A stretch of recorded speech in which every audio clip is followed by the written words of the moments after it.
Olá pessoal, mais um assunto muito pertinente para o seu vestibular é equilíbrio químico.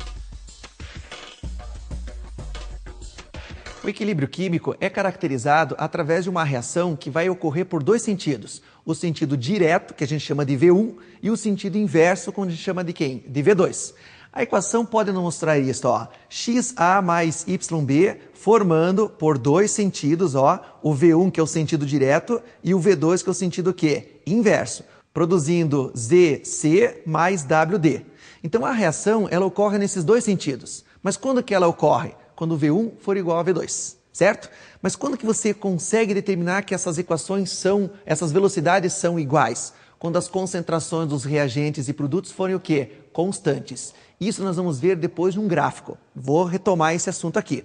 Agora, para você obter a constante de equilíbrio, que é o que nos interessa, ela que vai nos dar a quantidade de reação ou a quantidade de substância que está sendo produzida através de uma equação, vai ser dada através da seguinte equação. K, que a gente chama KE, constante de equilíbrio, mas pode ser qualquer constante, Ka, que é constante de acidez, Ki, constante de ionização, Kek, constante de equilíbrio químico. Se você lembrar um pouquinho do assunto de cinética, das concentrações, velocidade não é uma grandeza diretamente proporcional às concentrações? Então não era a equação de Gutenberg lá? V é igual a K, concentração dos reagentes elevado a seus coeficientes.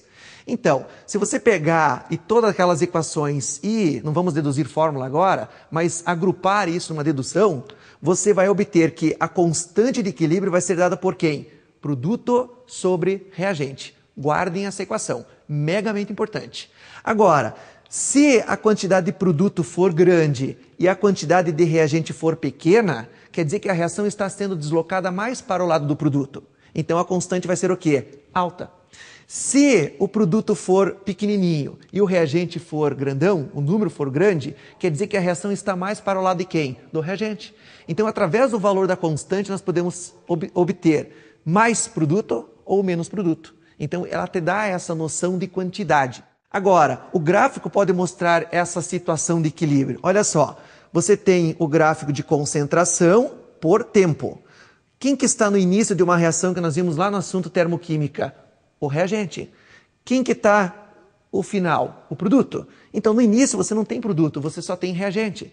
Então, a concentração do reagente tende a diminuir com o passar do tempo e a concentração do produto tem que o quê? Aumentar. Até quando que isso acontece? Até que a reação entra em equilíbrio. Quando que a reação entra em equilíbrio? Quando a concentração de reagente e produto não varia mais. Ó. Observem que ela permanece o quê? Constante. Então, nesse ponto, onde que as concentrações não variam mais, a reação entra em equilíbrio químico. Beleza? Então, a constante vai te dar esses fatores, e desses fatores você pode calcular através do equilíbrio químico.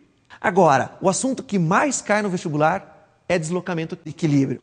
Essa parte de deslocamento de equilíbrio, ela vai ser dada através de um processo que você pode aumentar de um lado ou diminuir do outro. Então você vai deslocar o equilíbrio, favorecendo um lado ou desfavorecendo. Agora, como que evidencia isto? Então vamos pensar o seguinte, eu estou em equilíbrio, certo? Agora, se você desestabiliza um lado, o que que acontece com isso? Ou ele vai para baixo, ou ele vai para cima. Só que o processo de deslocamento é minimizar essa perturbação que você faz uma reação. Então você tem que restabelecer o equilíbrio. Quais são os fatores que interferem nesse deslocamento de equilíbrio? Pressão, temperatura, concentração. Nos vestibulares, eles gostam de colocar, sabe quem? Catalisador. Só que catalisador não desloca o equilíbrio, ele só altera a velocidade, como nós vimos no assunto cinética. Lembram? Agora, para você determinar esses fatores, olha só o que a gente pode ter em mente. Pressão. Quando aumenta a pressão dentro de um sistema, desde que as substâncias sejam gasosas, certo? Aumenta a pressão, você desloca o equilíbrio favorecendo o lado de menor volume. Como é que você calcula o lado? Lado reagente e lado produto, beleza? Como é que você calcula esse menor ou maior volume? A soma dos coeficientes. Beleza? Então, se de um lado você tem 2 e do outro você tem 4, quando você aumenta a pressão, você desloca para o lado de menor volume. Qual que é o lado de menor volume? O 2. Então, você desloca para o lado 2. Beleza? Só um exemplo qualquer. Só que a palavra-chave, só deixa eu dar um adendo aqui a mais para vocês. A palavra-chave deslocamento aumenta. Então, se você desloca para o reagente aumenta, o produto diminui. Se você altera outro fator e esse deslocamento vai para o produto, se você desloca para o produto, o que acontece com a concentração do produto? Aumenta. O que acontece do reagente? Diminui. Beleza? Então, relacionar os deslocamentos vai ou para a direita ou para a esquerda, reagente, produto, e para o lado que você desloca, o que acontece com a concentração? Aumenta. Guarda essa palavra. Então, olha aqui, ó. Se você aumenta a pressão, desloca para o lado de menor volume. E se eu diminuísse a pressão? Maior volume. É o contrário do que eu acabei de mostrar para vocês. Agora, se você aumentar a temperatura, o aumento da temperatura desloca o equilíbrio para o lado quê? Endotérmico. Agora, se você diminuísse a temperatura, favorece o lado exo. Então, olha só, você vai ter uma equação, por exemplo, A mais B produzindo C. Beleza? ΔH positivo.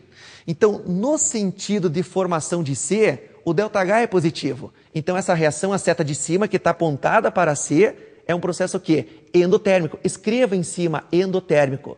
E no sentido contrário, ela vai ser o quê? Exotérmico. Então, se eu aumento a temperatura, eu desloco o processo para o lado endo. Para quem que estava o lado endo? Para o C.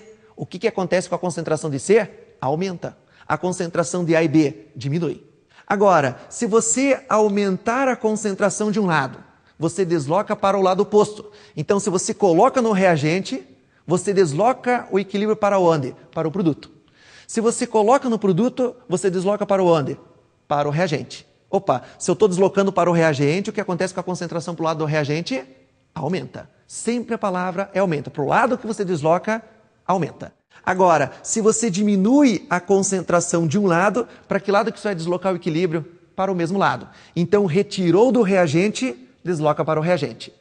Retirou do produto, desloca para o produto. Então, você desloca para o produto, o que acontece com a concentração do produto, por mais que você tenha retirado ele, aumenta. Então, a palavra-chave é aumenta. Beleza? Megamente, muito importante no vestibular, eles adoram cobrar deslocamento de equilíbrio. Adição de substâncias, aumento da pressão, adição de catalisador, mas catalisador não desloca o equilíbrio, só aumenta a velocidade. O que vem a ser o equilíbrio iônico? Aqui a gente vai estar trabalhando com o equilíbrio iônico da água. A gente vai estar trabalhando com pH e pOH. Só que para trabalhar com pH e pOH, nós temos que saber se a solução é ácida ou se ela é básica, certo? Daí nós podemos até recordar um pouquinho da aula de funções, onde nós fizemos até uma prática sobre indicadores. O indicador é uma das melhores maneiras de você determinar se a solução é ácida ou básica, mas o pH é que indica o verdadeiro valor se a solução é ácida, básica ou neutra. A ionização da água.